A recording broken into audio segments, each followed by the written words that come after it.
A paz do Senhor para todos. Chegamos ao 10º vídeo da série Mulheres da Bíblia. Hoje a mulher especial que falaremos chama-se Miriam, uma vida dedicada a Deus. O texto base está escrito nos livros de Êxodo, nos capítulos 2 e 15, e no livro de Números, no capítulo 12. Miriam, no hebraico, significa obstinação. A primeira referência a Miriam aconteceu quando ela estava entrando na adolescência. Tinha em torno de 12 anos e vivia uma vida num contexto difícil do povo de Deus no Egito. Sua família enfrentava uma dificuldade muito grande, porque nasce seu irmão num tempo em que Faraó ordenou que os filhos das hebreias fossem arrancados dos braços das suas mães e lançados no rio Nilo.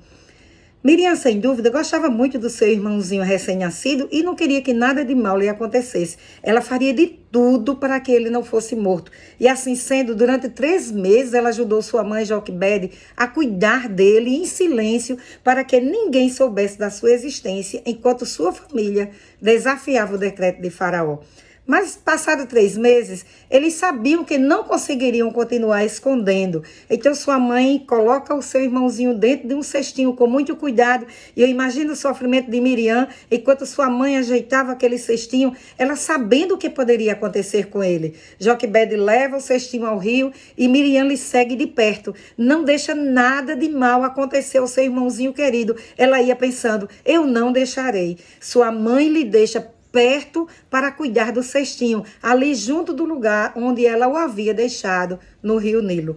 Enquanto Miriam olhava por entre a vegetação, a filha de Faraó chegou para se banhar no rio. Ao ver o cestinho, curiosa, manda buscá-lo e quando abre, estava lá um bebê chorando. É filho das hebreias, fala a princesa. Ele deve estar com fome, ele necessita comer. Precisamos encontrar alguém para amamentá-lo. Mesmo com a sua pouca idade, Miriam se mostra muito esperta. Rapidamente ela se apresenta à filha de Faraó e diz, você quer que eu chame uma ama de leite das hebreias para esta criança? Com certeza, esta estratégia foi lhe dada por Deus. Proposta aceita, Miriam corre depressa para casa para chamar a sua mãe, para que ela receba seu irmãozinho de volta para amamentá-lo. Ela agora vai pelo caminho com alegria imensa no seu coração. Seu irmão estava salvo e ficaria perto dela. Ao saber do ocorrido, Joquebede pensa, que alegria, Deus ouviu a nossa oração. Meu filho está a salvo.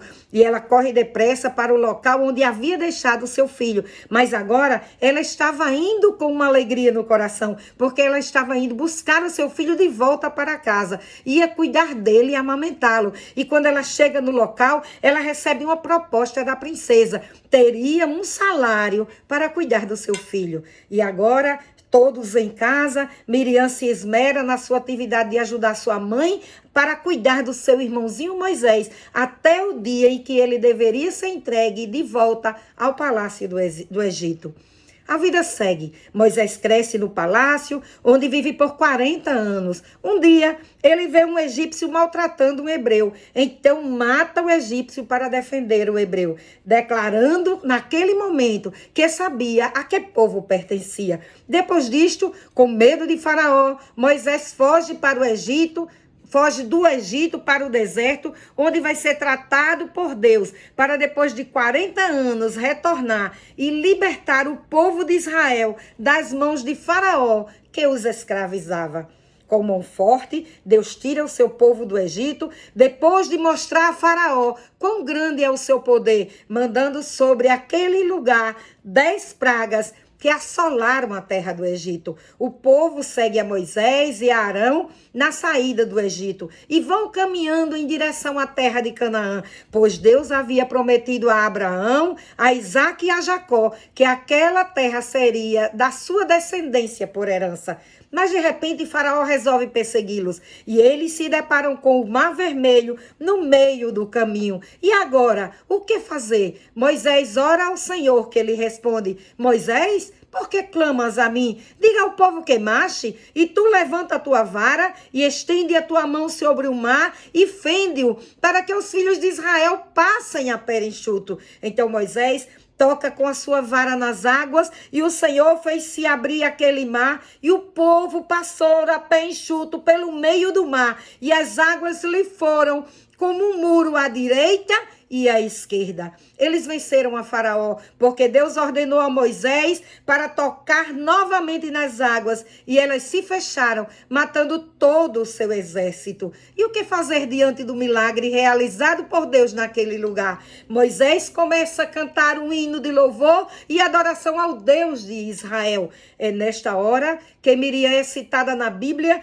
depois de mais de 80 anos no anonimato. Assim nos diz as Sagradas Escrituras. Então Miriam, a profetiza, toma seu tamboril na sua mão e todas as mulheres saíram atrás dela com tamboris e com danças. Ela liderou aquelas mulheres naquele momento de louvor e gratidão a Deus. Miriam cantou um dos mais antigos cantos do Antigo Testamento. Cantai ao Senhor, porque sumamente se exaltou e lançou no mar o cavalo e o seu cavaleiro. É certo que Miriam ajudou muito aos seus irmãos naquela caminhada, pois tinha um poder de liderança muito especial com as mulheres do povo de Deus.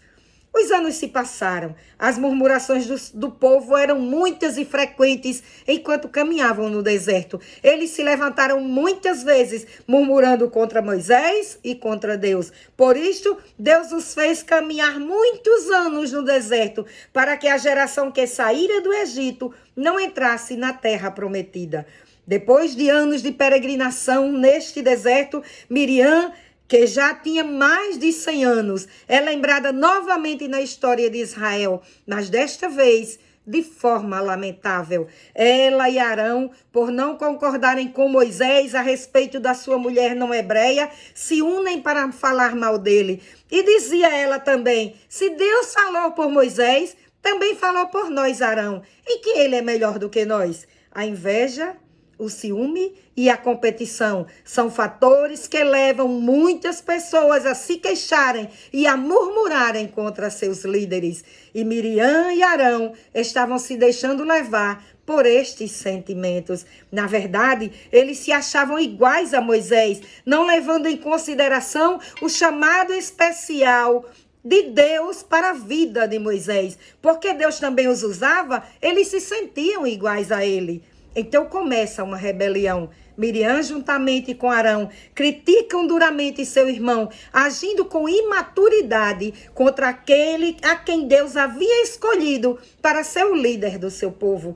E aquela rebelião chegou diante de Deus. E o seu juízo veio logo na direção de Miriam para corrigir. Deus entrou em ação rapidamente. Ele cortou a rebeldia pela raiz.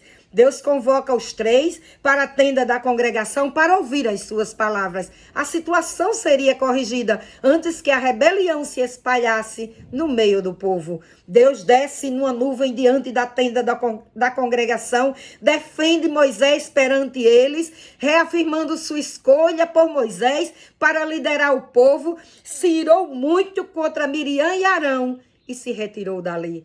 Quando Deus se foi e a nuvem se levantou de sobre o tabernáculo, eles se olharam entre si e perceberam que Miriam estava leprosa. Ao vê-la leprosa, Arão se arrepende muito e se humilha perante Moisés, pois havia percebido o quanto Deus o amava. Então lhe pede, Moisés, meu Senhor, não ponha sobre nós este pecado que fizemos loucamente. Pede a Deus que cure Miriam. E agora Miriam dependia de um mediador, seu irmão Moisés, para que pudesse receber a cura daquela doença, mesmo sabendo que ela o tinha rejeitado fazia tão pouco tempo. Então Moisés se levanta em atitude de humildade e faz um clamor ao Senhor pela sua irmã. Oh Deus, rogo-te que a cures. E Deus imediatamente responde a Moisés e lhe dá a sentença. A cura de Miriam não podia ser imediata. Ela merecia um castigo. O mesmo que uma filha fazer algo grave contra seu pai recebia por costume em Israel. Ela deveria ficar fora do arraial por 7 dias, sem mostrar o seu rosto a ninguém.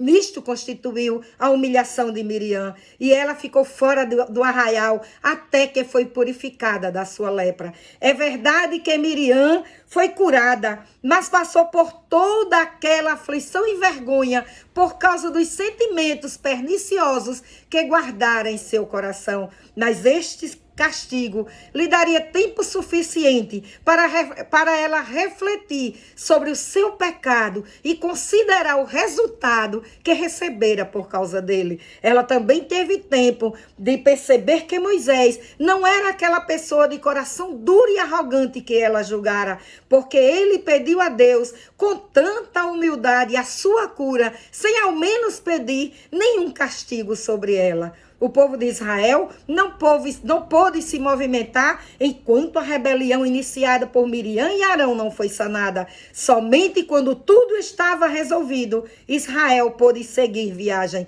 Uma vez confirmada a autoridade espiritual de Moisés e Miriam ter cumprido seu isolamento, eles seguiram em paz. Minha querida irmã, como você quer ser lembrada? Como aquela menina que se dispôs a cuidar do seu irmão e amá-lo a ponto de não abrir mão dele? Como aquela mulher líder que conduz outras mulheres a adorar e a servir a Cristo com alegria e satisfação? Ou como aquela mulher que provoca intrigas, confusões e rebeliões no meio do povo de Deus? Precisamos aprender com a história de Miriam. Ela mesmo com este exemplo triste nos ensina que o perdão nos dá direito a seguir uma jornada até o fim dos nossos dias. Miriam seguiu até o fim dos seus dias no meio do povo de Israel. Ela morreu aos 130 anos. Isso quer dizer para nós que teremos perdão quando reconhecermos que pecamos e pedirmos perdão. Miriam marcou sua geração. Miriam profetizou, Miriam cantou, Miriam liderou e ela também aprendeu lições de subordinação e respeito a seu líder. Aprendamos com Miriam as grandes lições que ela pode nos ensinar. Que o Senhor nos abençoe e nos guarde. Amém.